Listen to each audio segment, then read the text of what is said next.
Okay, hello Messi, welcome back to my channel.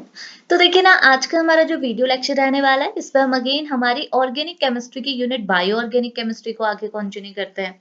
तो देखो, bio organic chemistry में फिलहाल अभी तक तो 19 लेक्चर कवर कर लिए हैं, बट आज का बनने वाला है हमारा 20th लेक्चर, जिसके अंदर अगेन हम एक इंपॉर्टेंट टॉपिक पे डिस्कशन लेने वाले हैं, which is enzyme cofactor. Okay, अब देखिए आपके सिलेबस में enzyme cofactor, coenzyme, prosthetic group, apoenzyme, holoenzyme, ये सारे टॉपिक्स दिए हुए हैं। तो इनको क्या है, आप सिर्फ दो टॉपिक के अंदर ही कवर कर लेंगे। पहला टॉपिक जो हम डिस्कशन में लेंगे वो रहेगा एंजाइम कोफैक्टर, इसके बाद हम बात करेंगे को एंजाइम। आप ये दोनों टॉपिक जब समझेंगे तो आपको ये छोटे छोटे से पॉइंट्स खुद क्लियर हो जाएंगे। ओके, तो देखो बहुत आसान सा लेक्चर रहने वाला है हमारा आज का, और इंपॉर्टेंट लेक्चर भी है, बहुत क्लियरली आपको समझ में आएगा, आप जस्ट सुनिएगा। ओके, अब देखो पहले थ्योरी पे डायरेक्टली नहीं ले जाती, पहले जस्ट समझाती हूँ एंजाइम कोफैक्टर्स होते क्या है। ओके, अब देखो मैं आपको सिंपली बोलूं तो आप इस स्टेटमेंट को पढ़ो, आपको यहाँ पर साफ साफ लिखा हुआ है कि ये जो एंजाइम कोफैक्टर होते हैं इनको हेल्पर मॉलिक्यूल भी कहा जाता है। यानी कि एंजाइम कोफैक्टर क्या होता है, एक टाइप के हेल्पर मॉलिक्यूल। अगर आप इनको हेल्पर मॉलिक्यूल कह रहे हैं तो अब आप समझ गए कि इसका काम क्या होगा। ये एंजाइम कोफैक्टर जो है, इनका काम क्या होगा, आप बोल सकते हैं ये एक हेल्पर मॉलिक्यूल की तरह काम कर रहा है, यानी कि किसी की हेल्प कर रहा है। और किसकी हेल्प कर रहा है, ऑब्वियस सी बात है, एंजाइम कोफैक्टर है तो किसकी हेल्प करेंगे, एंजाइम की हेल्प करेंगे। तो कोफैक्टर क्या होता है, अभी जिस रफली बोल रही देखिए, कोफैक्टर क्या होता है इतना याद रखिए, कोफैक्टर होते हैं एक टाइप के हेल्पर मॉलिक्यूल, और एंजाइम कोफैक्टर है तो ऑब्वियस सी बात है ये हेल्पर मॉलिक्यूल किसकी हेल्प करेंगे, आपकी एंजाइम की हेल्प करेंगे। ओके, अब कहाँ हेल्प करेंगे, अब होता क्या है देखिए, आपके जो एंजाइम होते हैं, हमको पता है एंजाइम क्या होता है, एक टाइप के प्रोटीन होते हैं, यानी कि प्रोटीन से बने हुए मॉलिक्यूल आपके क्या होता है, एंजाइम होते हैं। और एंजाइम का एक्शन क्या होता है, एंजाइम जब भी आपके रिएक्टेंट मॉलिक्यूल यानी कि सबस्ट्रेट के साथ अप्रोच करता है तो ये रिएक्शन की रेट को बढ़ा देता है। कैसे बढ़ाता है, ये एंजाइम और रिएक्टेंट यानी कि एंजाइम और सबस्ट्रेट का क्या है, एक इंटरमीडिएट का फॉर्मेशन करता है। ये हमने लास्ट के लेक्चर्स पे पढ़ा हुआ है। ओके, लेकिन कभी कभार क्या होता है, ये जो बेचारा एंजाइम बैठा हुआ है, इसकी जो एक्टिविटी होती है ना वो रिड्यूस हो जाती है, इसका जो एक्शन की जो टेंडेंसी होती है वो क्या हो जाती है, रिड्यूस हो जाती है, कम हो जाती है।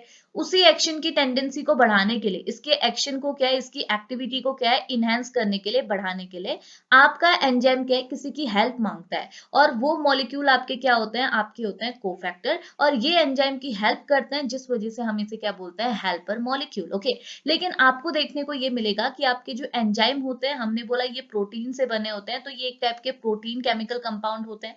लेकिन आपके जो ये हेल्पर मॉलिक्यूल है, कोफैक्टर्स जो हैं, ये कभी भी प्रोटीन से नहीं बनते। ये क्या है, प्रोटीन के अलावा दूसरे कंपाउंड से बनेंगे, बट इनके स्ट्रक्चर के अंदर प्रोटीन प्रेजेंट नहीं होता है, जैसे एंजाइम के स्ट्रक्चर के अंदर प्रोटीन होता है। सेम वे पे क्या है, कोफैक्टर के स्ट्रक्चर के अंदर कभी भी प्रोटीन प्रेजेंट नहीं होता। तो अगर सिंपली बोला तो कोफैक्टर कुछ नहीं है, कोफैक्टर एक टाइप की हेल्पर मॉलिक्यूल है जो कि पर्टिकुलरली एंजाइम की हेल्प करते हैं। और किस लिए करते हैं, एंजाइम की एक्टिविटी को बढ़ाने के लिए। कभी कभार एंजाइम आपके रिएक्टेंट मॉलिक्यूल यानी कि इसे मैं सबस्ट्रेट लिख देती हूँ, सबस्ट्रेट के साथ अप्रोच तो करना चाहता है, लेकिन एंजाइम की एक्टिविटी कम होती है, जिस वजह से वो सबस्ट्रेट के साथ अप्रोच नहीं कर पाता।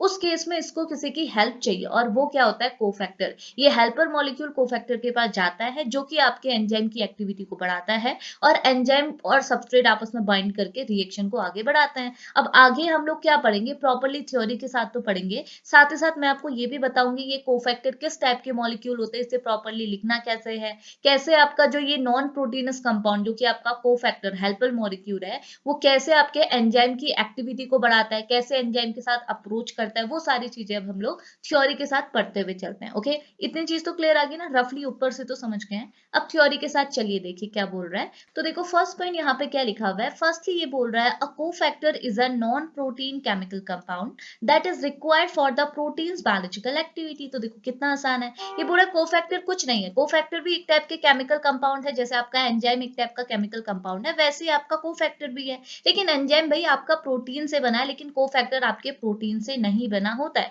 इस वजह से हम बोल रहे हैं कि cofactor is a non protein chemical compound. Okay, अब इसका काम क्या होता है, तो आगे लिखा है दैट इज रिक्वायर्ड, जिसकी जरूरत कहाँ होती है, प्रोटीन की बायोलॉजिकल एक्टिविटी को मेंटेन करने के लिए। प्रोटीन की बायोलॉजिकल एक्टिविटी मतलब हमको पता है प्रोटीन क्या है, एंजाइम की बात यहाँ पर को कर रहा है, और एंजाइम क्या करता है, रेट ऑफ रिएक्शन को बढ़ाता है। लेकिन कैसी रिएक्शन की रेट ऑफ रिएक्शन बढ़ाता है, बायोलॉजिकल रिएक्शन। ठीक है, जिस वजह से इसने बोला हुआ है कि कोफैक्टर का काम क्या होता है, प्रोटीन की बायोलॉजिकल एक्टिविटी को रेगुलेट करना। ओके, सेम वे पे आप दूसरी डेफिनेशन भी लिख सकते हो, सेंटर पे और लिखा हुआ है। दूसरी डेफिनेशन पे आप क्या लिखेंगे, ये बोल रहा है, एक मिनट। ओके, एक मिनट, ये बोल रहा है a cofactor are the small organic molecule. तो देखो एक और तरीके से आप बोल सकते हैं कि कोफैक्टर क्या होता है, एक छोटे से ऑर्गेनिक मॉलिक्यूल होते हैं जो कि किसके साथ बाइंड करते हैं, एंजाइम के साथ। तो देखो अभी मैंने आपको बोला कि आपका जो ये जो आपका कोफैक्टर है वो क्या करता है, एंजाइम की एक्टिविटी को बढ़ाता है। अब कैसे बढ़ाएगा, कोफैक्टर भी क्या करता है, जैसे सबस्ट्रेट आपके एंजाइम में बाइंड होता था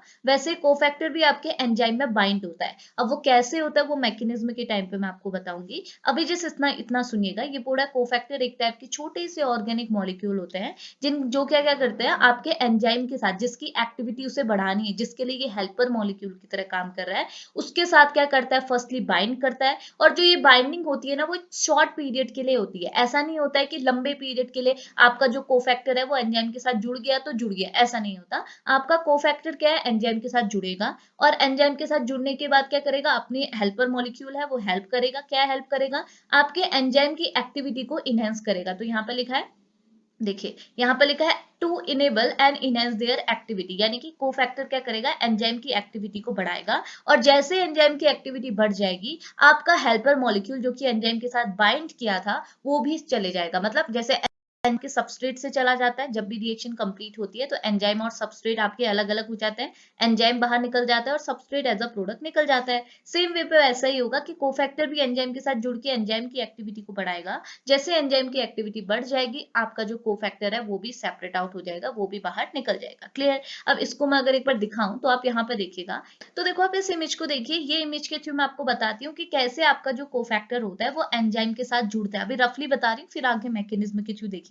देखो ये इमेज यूज तो हमारे सेकंड लेक्चर पे होने वाली, यानी कि 21st लेक्चर पे होने वाली, बट यहाँ पे मैंने जिस इसे शो कर दिया है वो इसलिए क्योंकि आपको समझ में आए। देखिए ये स्ट्रक्चर में क्या दिखाया गया है, ये ब्लू वाला पोर्शन आपका किसका है, एंजाइम का है। ओके, और एंजाइम के ऊपर ये जो येलो वाला पोर्शन है ये किसका है, एंजाइम की एक्टिव साइट का है। ओके, अब हमने क्या बोला, सपोज करो ये एंजाइम क्या है, इसकी एक्टिविटी क्या है, थोड़ी कम हो रही है, इसकी एक्टिविटी थोड़ी कम हो रही है, जिसकी वजह से ये सबस्ट्रेट के साथ आसानी से बाइंड नहीं कर पा रहा है। अब सबस्ट्रेट के साथ बाइंड करने के लिए हमको क्या करना होगा, एंजाइम की एक्टिविटी को बढ़ानी होगी। और एंजाइम की एक्टिविटी कैसे बढ़ेगी, by helper molecule. Helper molecule का हम लोग यहाँ पे यूज करेंगे। हेल्पर मॉलिक्यूल हमारा क्या होता है, हमने अभी अभी पढ़ा, हेल्पर मॉलिक्यूल होते हैं हमारे कोफैक्टर।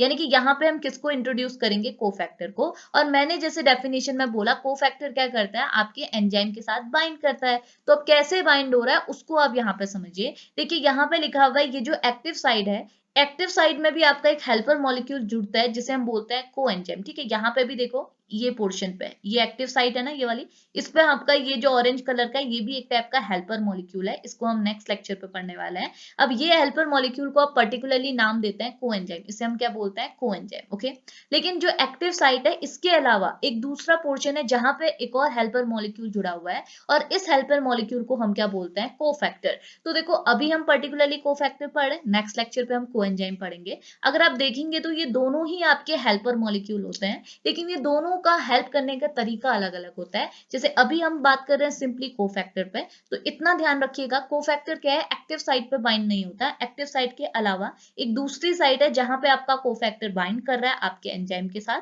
और एंजाइम के साथ बाइंड करने की वजह से ये एंजाइम की एक्टिविटी को क्या कर रहा है, बढ़ा रहा है। एंजाइम की एक्टिविटी बढ़ रही है, और जैसे एंजाइम की एक्टिविटी बढ़ेगी और एंजाइम सबस्ट्रेट के साथ बाइंड करने के लिए कैपेबल होगा, आपका जो कोफैक्टर है, जो हेल्पर मॉलिक्यूल है, वो यहाँ से क्या हो जाएगा, एलिमिनेट हो जाएगा। बिकॉज यहाँ पे जो बाइंडिंग हुई है वो एक शॉर्ट पीरियड के लिए हुई है। ठीक है, परमानेंट बाइंडिंग नहीं हुई है, ये एक शॉर्ट पीरियड के लिए बाइंडिंग की जाती है। इतनी चीज क्लियर है। अब देखो मैं आगे लेके चलूं, अब यहाँ पे एक और चीज लिखी हुई है, सुनेगा ये क्या बोल रहा है, यहाँ पे लिखा हुआ है, ये बोल रहा है मेटल सच। अब हाँ ऐसे सुनिए, मैं आपसे बताती हूँ। देखो अब होता क्या है, अभी हमने कोफैक्टर पढ़ा।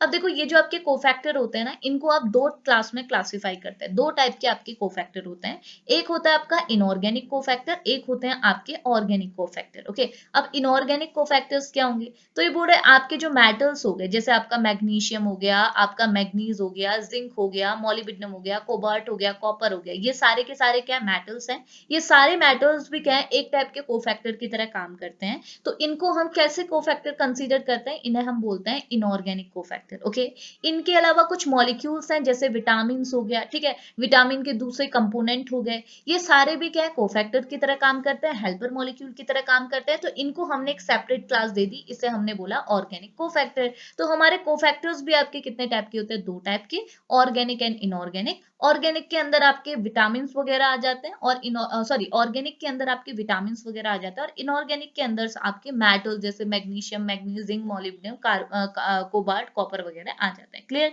तो कोफैक्टर्स के भी दो टाइप आप यहाँ पर को शो कर सकते हैं। ओके, अब नेक्स्ट यहाँ पर क्या लिखा हुआ है, एक और स्टेटमेंट लिखी हुई है।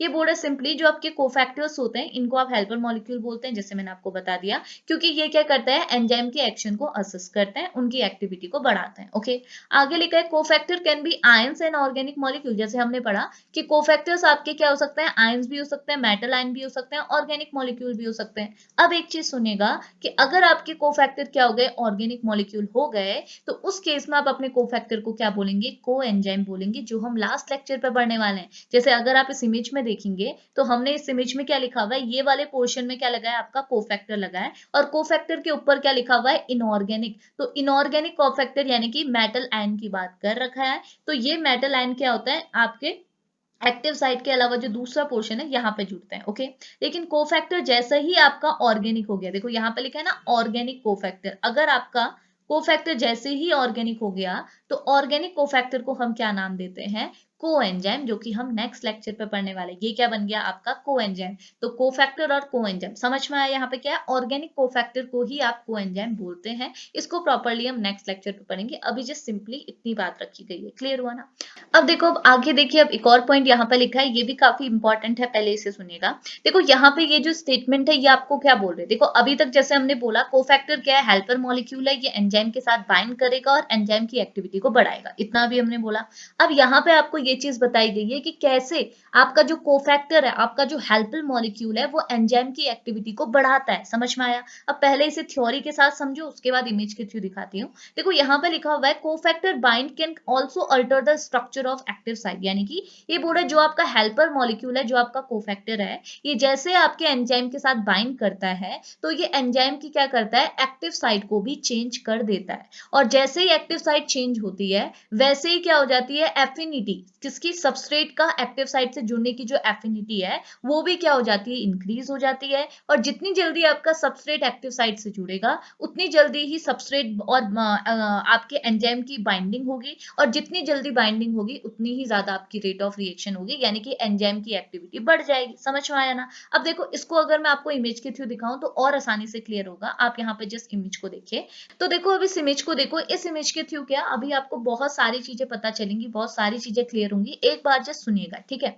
तो इस इमेज में फर्स्टली आपको दिया क्या, आपको एक स्काई ब्लू कलर का स्ट्रक्चर दिखाया हुआ है। ये स्ट्रक्चर किसका है, एंजाइम का है। इनिशियली आपके पास क्या है, आपका एंजाइम, और आपको पता है इनिशियली जो आपके पास ये एंजाइम है वो आपका इनएक्टिव एंजाइम है, यानी कि इसके पास इतनी एक्टिविटी नहीं है कि ये डायरेक्टली आपके सबस्ट्रेट के साथ जुड़ के रिएक्शन को प्रोसीड कराए। तो हम इसे बोलेंगे ये आपका जो एंजाइम है वो एक टाइप का इनएक्टिव एंजाइम है। ओके, लेकिन अगर आप इसके नीचे देखेंगे तो यहाँ पे एंजाइम ना लिख के एपो एंजाइम लिखा हुआ है। क्यों लिखा हुआ है, क्योंकि देखो मैंने आपको बोला ये जो छोटे छोटे टर्म्स होते हैं, एपो एंजाइम, हेलो एंजाइम क्या होता है, ये आपको आगे क्लियर होंगे, वो यहाँ पे क्लियर होंगे आपको। देखो आगे तो मैं थ्योरी से समझाऊंगी, यहाँ इमेज में दिखाया हुआ है एपो एंजाइम, इसे हमने इसलिए बोला है क्योंकि अभी आपके एंजाइम के साथ कोई भी ग्रुप नहीं जुड़ा हुआ है। देखो सिर्फ आपका एंजाइम है, एंजाइम में कोई ना सबस्ट्रेट जुड़ा हुआ है, ना कोई हेल्पर मॉलिक्यूल जुड़ा हुआ है, एंजाइम आपका अकेला है, इनएक्टिव है। तो ऐसे एंजाइम को हम एक नाम देते हैं, इसे इनएक्टिव एंजाइम भी बोल सकते हैं, इसे आप एपो एंजाइम भी बोल सकते हैं। तो हमको बोला गया फर्स्टली हमारे पास क्या है, एपो एंजाइम, और हमको पता है एंजाइम प्रोटीन से बना होता है, तो हमने नीचे लिखा है प्रोटीन पोर्शन, और ये एक टाइप का इनएक्टिव एंजाइम है। क्लियर हुआ, ये तो बना ही सकते हैं।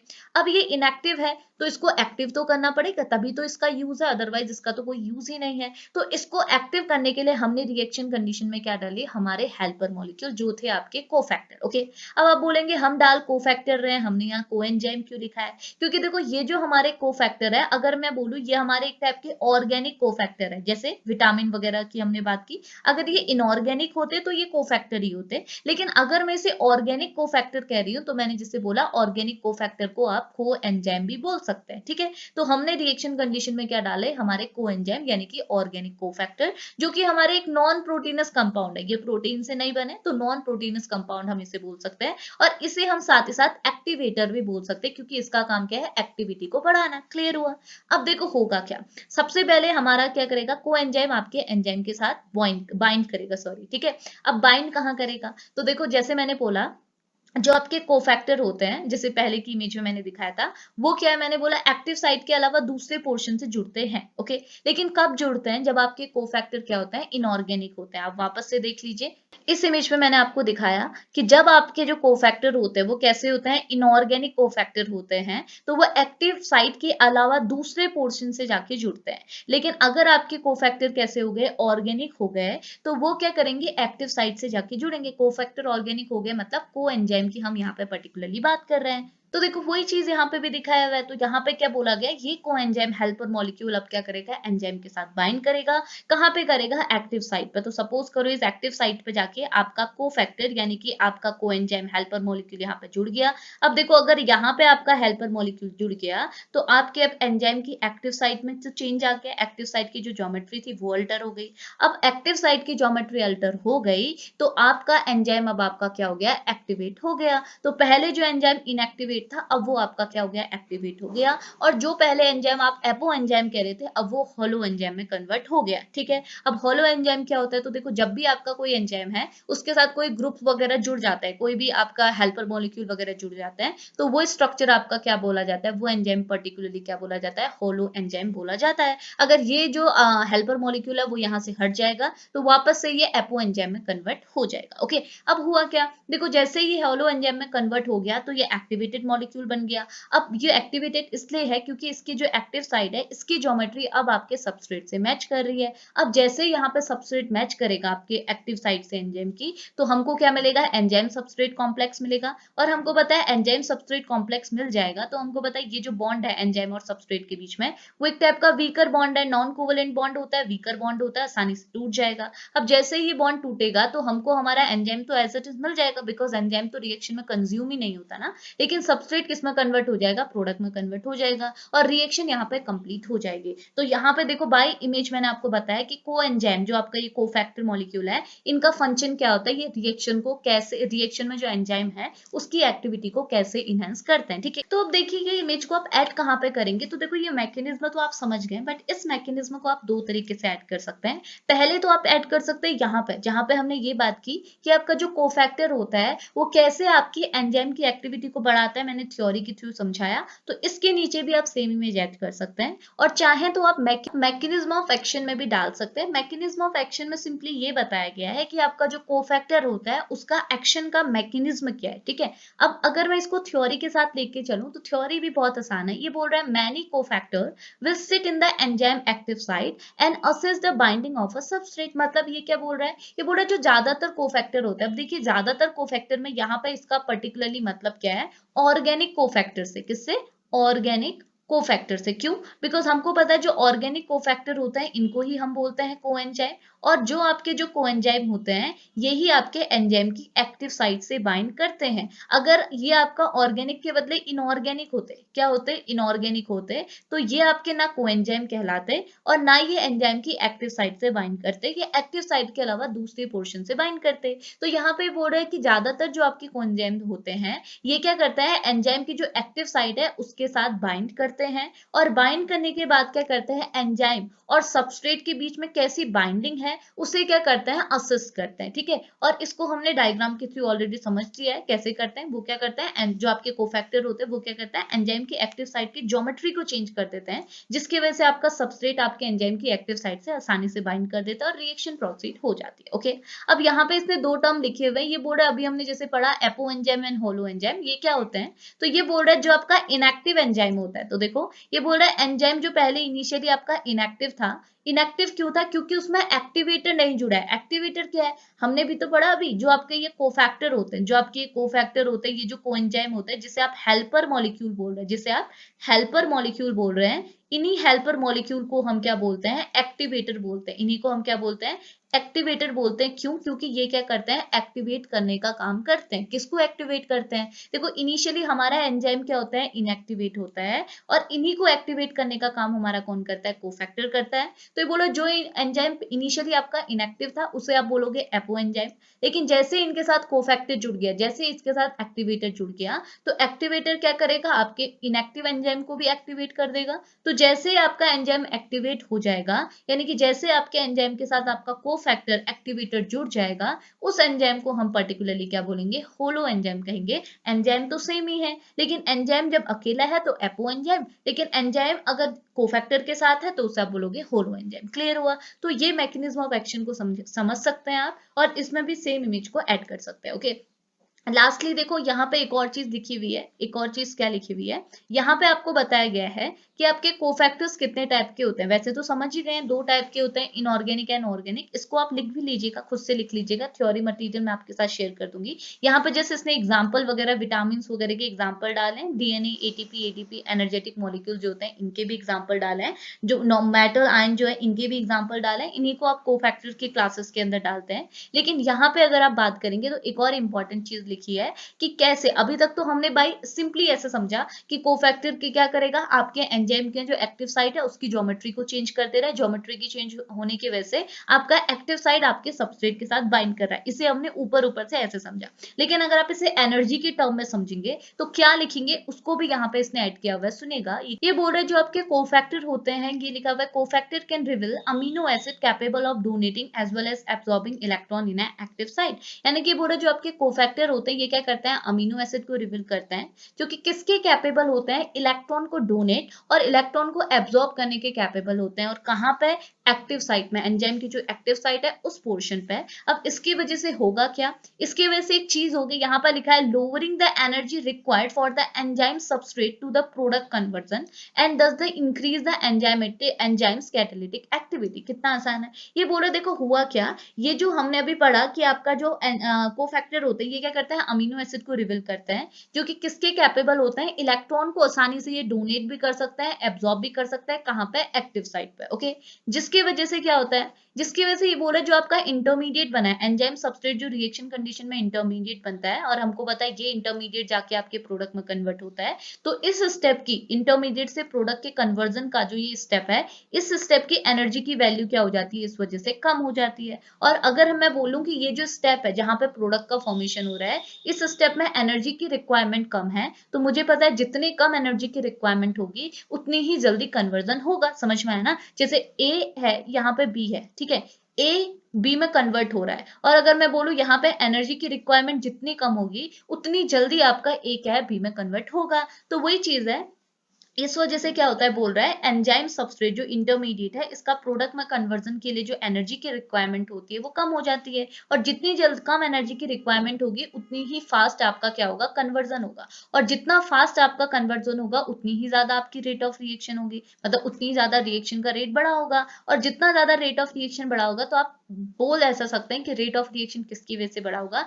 एंजाइम की वजह से बढ़ा होगा, क्योंकि एंजाइम ही तो यहाँ पे कैटलिस्ट की तरह काम कर रहा है। और एंजाइम ने अगर रेट ऑफ रिएक्शन बढ़ाया तो इसके पीछे का रीजन क्या है? कि एंजाइम की कैटालिटिक एक्टिविटी क्या है? बढ़ी। तो ये किसकी वजह से बढ़ी? बिकॉज ऑफ कोफैक्टर की वजह से बढ़ी, क्योंकि कोफैक्टर का काम ही ऐसा होता है कि ये क्या करता है? अमीनो एसिड को रिवील करता है, जो कि आसानी से इलेक्ट्रॉन को डोनेट भी कर सकता है, एब्सॉर्ब भी कर सकता है एंजाइम की एक्टिव साइट के अंदर। क्लियर हुआ ना? तो ये आपने क्या है, आप इसे एनर्जी के टर्म पे भी एक्सप्लेन कर सकते हैं कि कैसे आपका जो कोफैक्टर होता है वो एंजाइम की एक्टिविटी को इनहेंस करता है। क्लियर? तो ये चीज आपने यहाँ लिखनी है, बाकी की थ्योरी आपकी एज इट इज है, जो ऑर्गेनिक कोफैक्टर्स होते हैं विद एग्जांपल बताया गया है। तो बस इतनी सी बात हमने कोफैक्टर पे करनी थी। कोफैक्टर तो बहुत ज्यादा आसान है। इसके बाद हम लोग नेक्स्ट लेक्चर पे जब मैं कोएंजाइम के बारे में बात कराऊंगी वहां भी हम सेम मैकेनिज्म वगैरह को फॉलो करेंगे, लेकिन लास्टली मैं आपको कोएंजाइम और कोफैक्टर में डिफरेंस भी बताऊंगी, बिकॉज दोनों ही आपके हेल्पफुल मॉलिक्यूल हैं। यहाँ पे डिफरेंस आपको बस इतना समझ में आया होगा कि आपके जो कोफैक्टर्स होते हैं वो आपके क्या होते हैं, ऑर्गेनिक और इनऑर्गेनिक दोनों हो सकते हैं। अगर इनऑर्गेनिक है तो ओके है, लेकिन अगर ऑर्गेनिक कोफैक्टर है तो उनको आप क्या है, कोएंजाइम भी बोल सकते हैं। तो यहाँ पे आपको जिस इतना सा डिफरेंस समझ में आया, लेकिन नेक्स्ट लेक्चर पे हम और इससे अच्छे से पढ़ेंगे। तो अभी तो हम इस लेक्चर को यहीं पे फिनिश कर लेते हैं, मिलेंगे नेक्स्ट लेक्चर पे। अगर लेक्चर हेल्पफुल रहा होगा तो प्लीज लेक्चर को लाइक करते हुए जाइएगा, और चैनल पर नए होंगे तो चैनल को सब्सक्राइब भी कर लीजिएगा, ठीक है। तो अभी इस लेक्चर को फिनिश करते हैं, मिलेंगे नेक्स्ट लेक्चर पे, तब तक के लिए बाय बाय।